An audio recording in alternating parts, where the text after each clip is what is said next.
Go to TAPgiles.com to learn dreams, engage my services, and support the channel. Which of course it brings us to the actual control signals. So there's L2, and that's like a percentage of how much I'm pulling L2. And there's R2, which is how much I'm pulling R2. L1, R1, triangle, square, which opens the menu, circle, and X. There's also controller mapping view down here. So if I click on motion controllers mode, these all work the same, and I'm not using the motion controllers, but these sort of map to different controls depending on what peripheral you are using. So L2 is the same as secondary T button, which is like a trigger on the back of the move controller.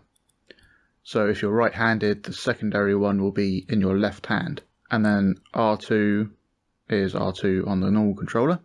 And on the motion controls, it's the primary T button, which is on the back of the primary controller.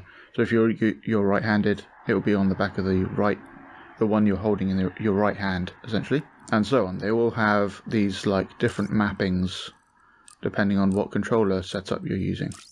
So I won't go into all of those, but you can just easily see what they do by just changing those. Next we have the motion sensor. I have another tutorial series about that and using it in different ways basically. So I'll leave that for you to look up. The touchpad is just pushing the touchpad. It doesn't have like where you're pushing it on the touchpad. It's just are you pushing it down or not.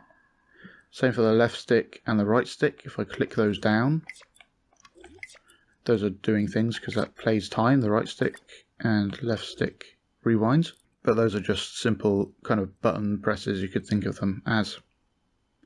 And then the third tab has, we've been through those, and we've got enter and back. So most of the time enter will be X. So when I'm pushing X, it's sending a signal. And back will be circle. So that sends a signal when I'm pushing circle. But in certain regions, they use it the other way around. So in Japan, for example, enter is circle and back is X.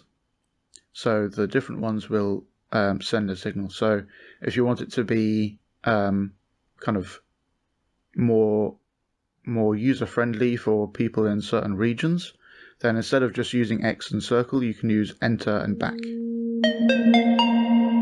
Thanks for watching. I hope you learned something interesting. Go to patreon.com/tapgiles to learn something new every day.